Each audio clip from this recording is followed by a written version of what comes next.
Round 4 has been made official. A match that was actually made official on Twitter. I think it was right after Raw last week. Maybe it was the next day. John Cena and AJ Styles. The match that we all wanted to see. We didn't think we were going to get to see it, but here we are. Now, before I dive into all the positives about this, because again, everybody wants to see this and it's going to be fantastic and we're all excited. I'm going to dive into the positives about it in just a minute, but I got to nitpick it for just a second. I got to acknowledge the negative. The one thing I didn't like about this. So Cena is tweeting last week during Monday Night Raw. In fact, I mentioned it.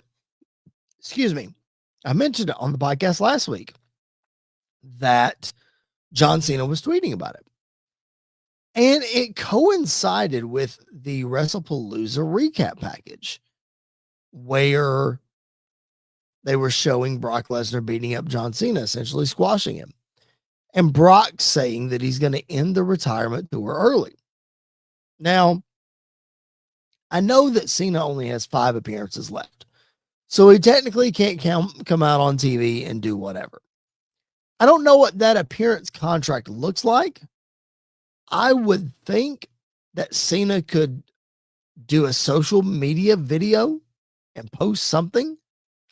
I just don't like that it's seemingly Cena gets squashed by Brock and we're glossing over it and just moving on to the next match. Like that almost makes me think that we're not getting any more Cena and Brock, which, I mean, I'll be fine with it. That's no big deal. But it makes me think we're not getting any more Cena Brock. I don't know. Like, I want Cena to acknowledge it before he moves on. Like, you know, hey, I got beat up and Brock squashed me and I'm going to try to pick myself up and move on and whatever. I just don't like that he didn't even acknowledge it. It's like he tweeted this thing about AJ and it's like the Brock thing never happened. So I think that could have been handled a little bit better. Having said that, though, I'm very glad that we're getting this match. This match does not need a build at all. Like AJ acknowledged it tonight on Raw, and he also said that he gets to do his favorite thing, which is beat up John Cena, which is just, I love it so much. I love that era of AJ Styles so much. That was his first run, his first year in WWE, and what a rookie year. Not too many people had the rookie year that AJ Styles had in WWE in 2016. What a year for AJ. And yeah, it's just fantastic. It's just so good. I'm very glad that we're getting this match, as well as, you know, the rest of the world is very glad we're getting this match, because you can argue who John Cena's best rival is, which I'll actually get to in a minute.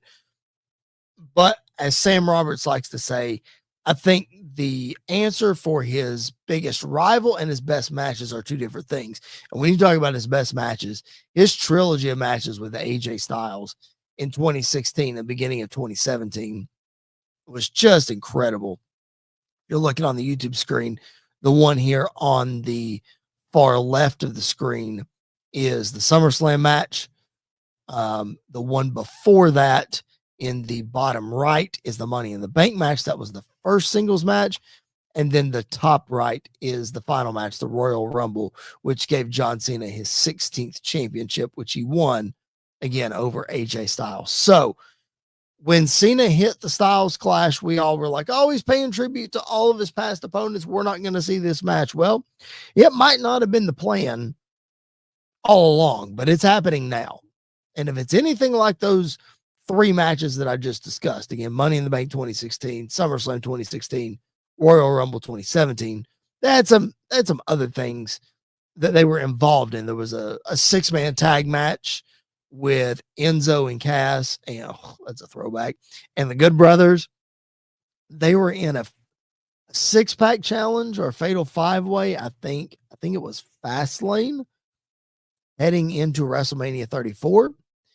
And then they were also in the Elimination Chamber heading into WrestleMania 33 together. May have been a couple other times that they've shared the ring, but those were the ones that stand out to me. Regardless, if this match, a Crown Jewel, is anything close to what that trilogy of matches was in 2016, buckle up, ladies and gentlemen. If you are new to wrestling, I realize that there are a lot of new wrestling fans out there, and you're not familiar with this trilogy of matches between John Cena and AJ Styles. Normally, when there's multiple matches of people and a storyline, you normally pick one and say, oh, this is the one to watch for sure. And you're going to familiarize yourself with these guys. This is the one to watch. It's my recommendation. I'm going to tell you right now, block yourself out about an hour and a half and go watch all three of these matches. You can't just watch one.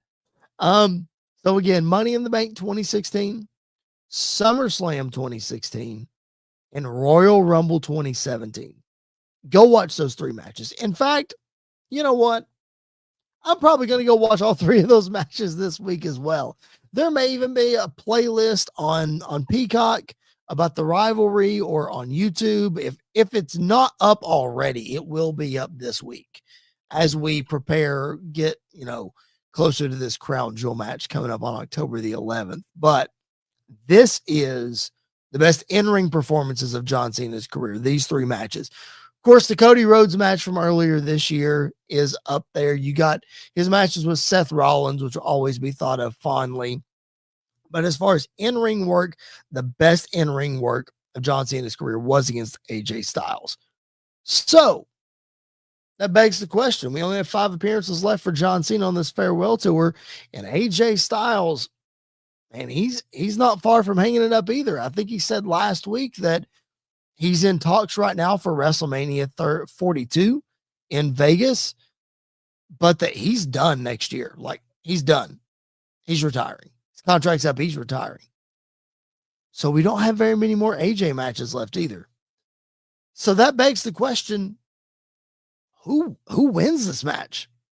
I think the result could go either way in this match. What I don't want to see happen is Brock Lesnar show up and decimate both of them and it be like a no contest. That would just be awful. A lot of people are talking about how Triple H has dropped the ball on this John Cena retirement tour, and a lot of people are not happy about the way that some of these things have been booked. And that's their opinion, and that's fine. And we'll break down this whole retirement tour once it's over. But if you really want to make fans upset, you really want to make me upset, have Brock Lesnar show up in this John Cena AJ Styles match and see what happens. I'll be furious if that happens.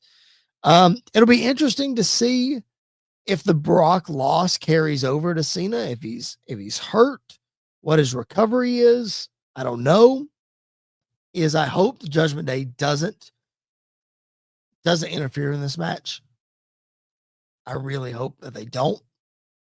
It would just taint the whole thing. I don't think WWE would do that, but you never know. They might. All that to say, my prediction is I think John Cena does win this match. I think losing to Brock Lesnar, he needs to get one up before he's gone for another month and ahead of War Games, if he's going to be in that, ahead of his last 3 appearances, whatever it is, 4 appearances, I guess, after Crown Jewel. So I think John Cena gets it done here. I think AJ is a great guy to be able to put him over on the way out. I think AJ is willing to do that. I think AJ probably wants to do that. So I'm going to pick John Cena to beat AJ Styles, Crown Jewel.